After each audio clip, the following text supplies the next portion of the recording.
Welcome to Two Queens and a Joker, my narcissist ex and me. My name is Brenda. Sarah and I each had a relationship and children with the same narcissist. We both have found our way out and found our way to a meaningful friendship with each other, trauma bond and all. We hope to share our stories so you know you're not the only one who has endured the crazy-making experience of being with a narcissist. Two Queens and a Joker, my narcissist ex and me, is sponsored by the Narcissistic Abuse Recovery Center, where we provide therapy, classes, and support groups for people healing from narcissistic abuse. Contact us at www.narctrauma.com. In this episode, Sarah and I are kind of closing out our conversation, but we do start out by talking about a weird physical anomaly that we've noticed with narcissistic rage. I hope you can relate. Did we talk about his hair getting curlier and his eyes getting darker? No? I've talked about this with so many people. my eyes twitching. Maybe that's your body telling you enough. I just wondered, because I used to notice when a rage was coming on, his eyes would get so dark. Okay. That would happen. They turn almost like I'd say black, but not quite black. Yep. It was really scary. Yeah, I would see that too. And I've learned since, just recently actually, because I never knew what that was, but basically there's some kind of defense thing going on with them where they're feeling this fear and then they're lashing all that fear, narcissists in general, lashing all that fear out onto us. But when you're in fear, your eyes dilate to take in all the light so you can protect yourself. And that makes the eyes look black, which I thought is an interesting insight into what they're experiencing when all of that rage is happening. They're projecting their own fear and then puffing up their chest and trying to be. He must have been really scared. Oh, well, he was really scared with me too. Asshole. When you were talking about when he was in therapy, he had written a letter to the courts and explaining, what a good father he is and what a good husband and faithful to everybody and faithful to me and to God and of course to Tata and it was one paragraph I was blown away by, because he said, I've learned in therapy that I need to sometimes only take care of myself. And that sentence put me into a tailspin, because literally that's all he did. That's all he did. And now from therapy, it is now reinforced even more for him. Like, he didn't learn that, yes, sometimes you need just you, but that's to make you better. And you're really, yes, and as a human being. But that's not to hurt this person and this person and this person. And I'm like, that was you were greedy. You only thought about yourself. You didn't put the kids first. I don't care about me. You didn't put the kids first. And basic things like food. Yeah. Toilet paper is kind of important. Milk. Yeah. When the kids are little, that's important. Mm-hmm. I mean, them going to bed, not being at 7-Eleven at 10:30, 11 o'clock at night when they're kids, not waking them up because you're bored and want to play with them because you can't sleep because you're high. Mm. That's Wow. Put your kids first. Yeah. That's it. Yeah. They're not there for you. You're supposed to be there for them. Yeah. But and I don't think that ever. No.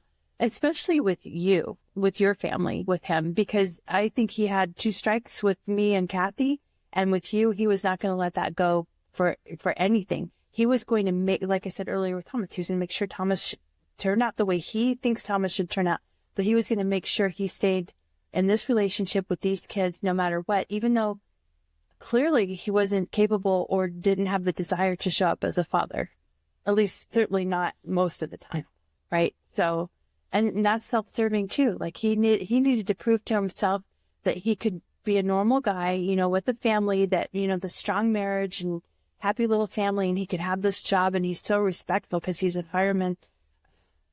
I talk about that a lot in my work too. All the letters of, I'm a fireman. I'm a fireman. 20 years of my life. And I'm sitting there going, job, my friend. Yeah. And I'm not saying being a fireman is not a hard job. I'm not saying that. My dad's fireman, my uncles, my grandpa, everybody. Okay. Everybody has a job in their life. Yeah. Everybody has to give a part of themselves for that. Mm-hmm. Be it therapist, fireman, police, healthcare provider. It doesn't give you the excuse of, that's why I became a drug dealer and abusive and, Yeah. That's not, you don't get to use it as an excuse. Yes, it's hard on your body, and I fully admit that. That job is hard on your body. Absolutely. You chose to take more than the one pill. You took 10. Mm-hmm. Yeah. There were choices all along. Yeah. I'm sorry. No, yeah, exactly. I'm like, yeah. You chose not one pill, I'm going to do 10. Then when that wasn't working anymore, you decided, I'm going to crush those up and snort them or smoke them. Or I remember Thomas walked into the garage and saw Eric chopping up the whatever it was at the time. I don't know if it was heroin or pain pills or whatever. And Thomas asked him to take him to the gym. He's like, sure, yeah, give me a second. And he goes, puts in a drink and goes like this. And Thomas said he drank it. And he's like, Mom, I got him in the car right away. I took him. I said, Thomas, no. Oh. And he's like, yo, Mom, but he said it's diabetic meds. Do you know how long I felt for that? What's in this? I'm taking my diabetic meds. And I'm not stupid, but I'm like, it made sense. Diabetic meds. You don't look for 30 different things. But I'm like, okay, I'm doing the excuse because I don't want him to be that person. Mm. I cannot see him being that person. I don't want him to be that person. Yeah. I want him to be who he thinks that he is out there. And I don't want to change that picture because then there'll be hell to pay if I change that picture. Oh, for sure. If I call him on it, then I'm crazy. Then I'm can't even remember all the names. I don't. Yeah. Yeah. Well, you're right. Like the abuse leads to stifling your voice, right? You can't say certain things because you live in fear. I was so afraid of him. Also, I was going to go back to this too. There was, he was very abusive to me. And, there was a point he did something. One of the times he went to jail for it a few times. He got out and then he was on like a probation for a year. If you do anything else, if you commit any more acts of violence, you're in jail for a full year. You don't get out. So of course he did. He did something else. I called the police.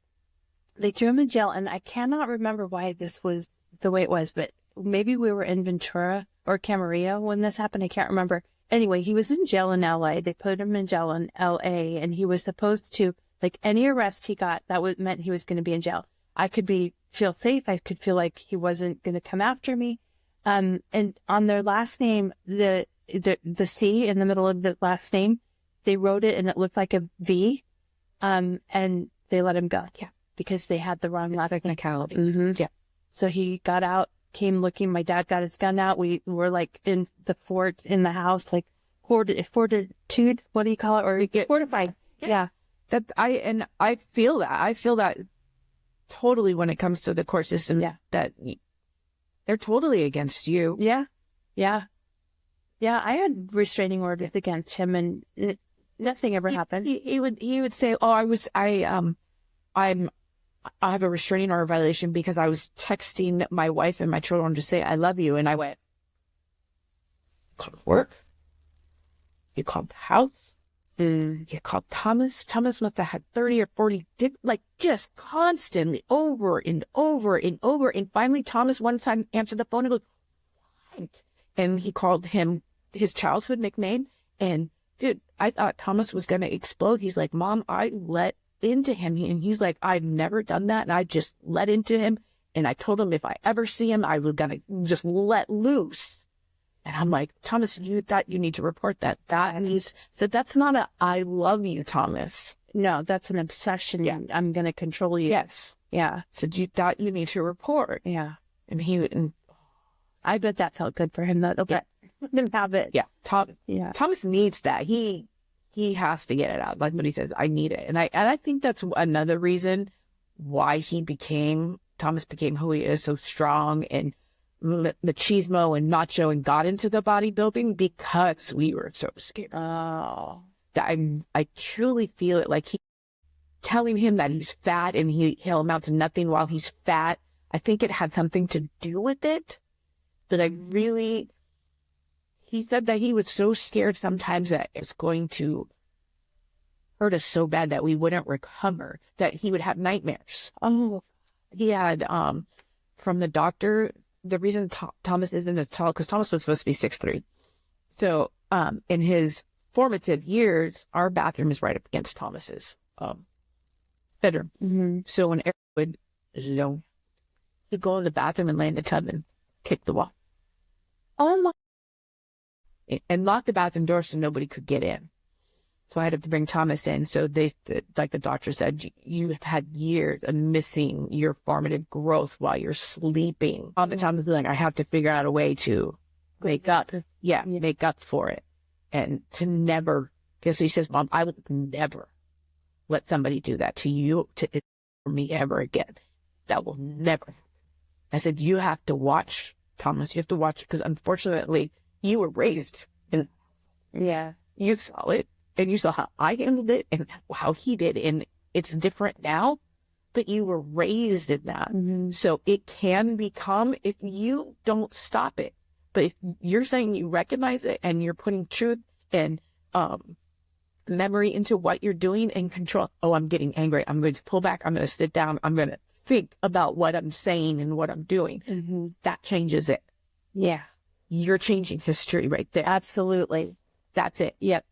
And you won't, when you're in your 40s or in your 50s, go, well, I am the way I am because it's this. Yeah.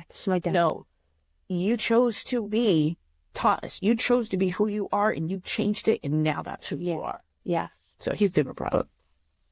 As he said, that kid blows me away. No kidding. I mean, he's really got a head on his shoulders. That's amazing. Thanks for listening to this episode, and we look forward to sharing the next one with you.